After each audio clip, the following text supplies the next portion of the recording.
Thank you so much. Thank you to all of you for coming to support us. Thank you for everything that you are doing for the people who are suffering, for the refugees. Thank you for supporting Black Lives Matter. Thank you for standing up to racism. I'm so humbled, I'm truly honored to be here, and I'm so grateful to be invited.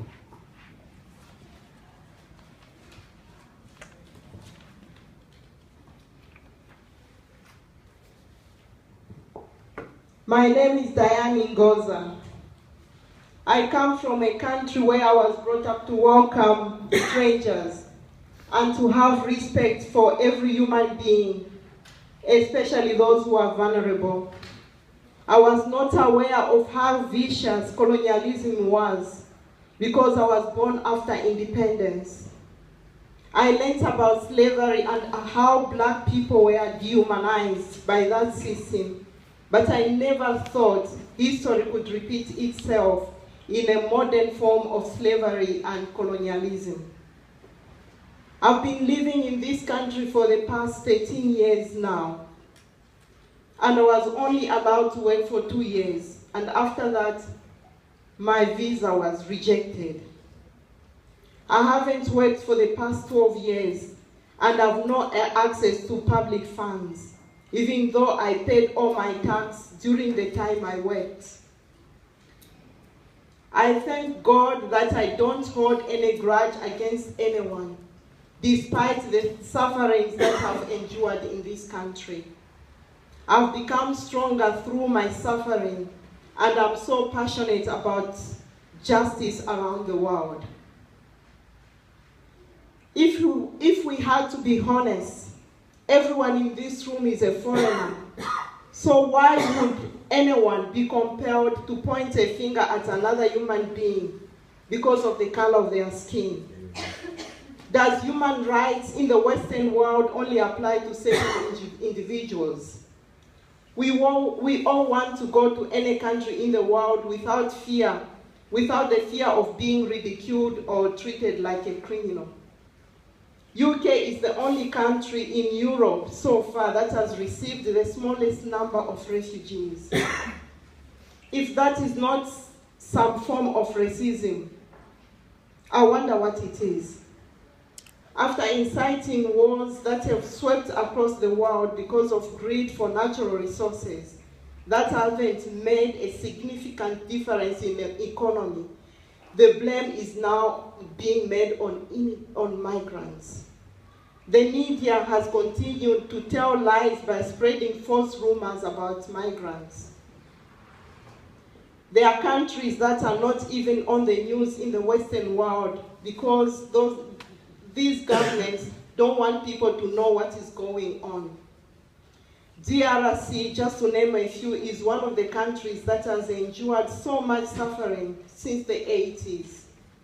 By 1996, the country had lost over 6 million people. That's the population of a country. There are countries, small countries in Zambia, in Africa, like Zambia and other countries. They've only got about 6 million or 7 million people.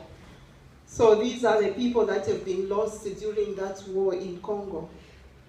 And the number is still going up. Over 3 million of those were children under the age of 5. The only reason for the killings is for the Western world to have access to the natural resources. It's good that people are fighting for the children of Syria that have been misplaced to be brought to Europe.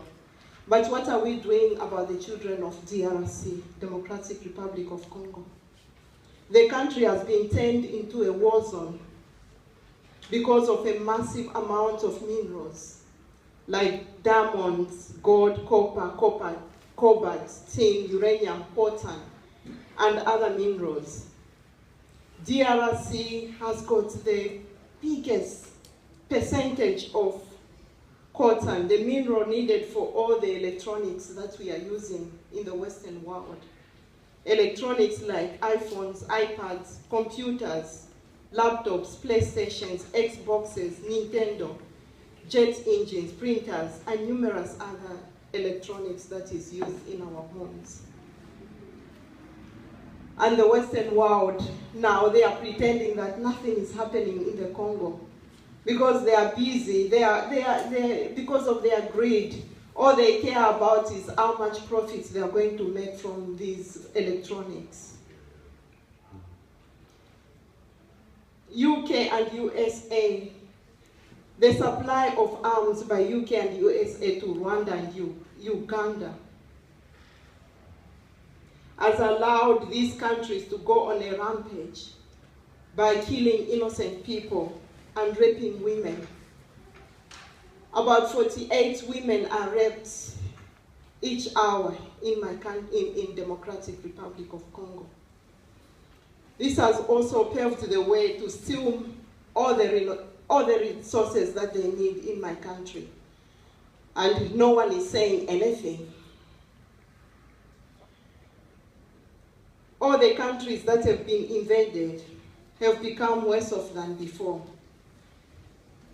It's so appalling and hypocritical for media to suggest that the Western world would have learned from previous mistakes, when in actual fact, these wars were created deliberately with a motive to rape the natural resources of these countries.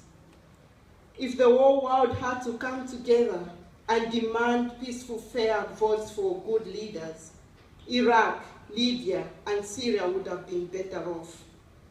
A country like Zimbabwe, with the most notorious dictators in the world, would have been invaded if there were enough natural resources for the Western world.